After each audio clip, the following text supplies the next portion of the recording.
নিঃস্ব অবস্থায় কি দোয়া করতে পারেন একজন মানুষ, এই দোয়াটা শিখে নেন, ইনশাআল্লাহ আপনার জীবনের সমস্ত সংকট কেটে যাবে। আমি নিজেও ওই দোয়াটা বেশি বেশি করার চেষ্টা করি। দোয়াটা হচ্ছে, মুসা আলাইহিস সালাম একটা গাছের নিচে হেলান দিয়ে বসলেন, বসে দেখলেন দুইজন মেয়ে দাঁড়িয়ে আছে দূরে, পানি নিতে পারছে না, লোকজন পানি নিয়ে যাচ্ছে, ওরা দাঁড়িয়ে আছে বেচারি। মুসা আলাইহিস সালাম গিয়ে বললেন, কি সমস্যা আপনাদের?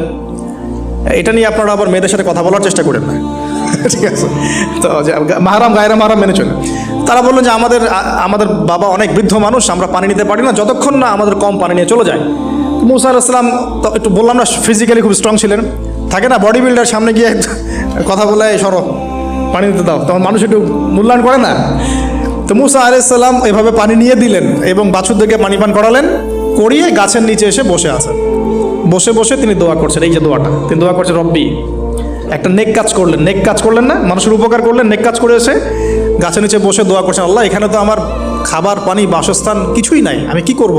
রব্বি ইন্নি লিমা আনজালতা ইলাইয়া মিন খায়রিন ফাকির, রব্বি ইন্নি লিমা আনজালতা ইলাইয়া মিন খায়রিন ফাকির। আবার বলেন, রব্বি ইন্নি লিমা আনজালতা ইলাইয়া মিন খায়রিন ফাকির। অর্থ হচ্ছে, হে আল্লাহ, তুমি তোমার পক্ষ থেকে আমার উপরে যে নিয়ামতগুলো দিবে, আমি এর জন্য ফকির হয়ে বসে আছি।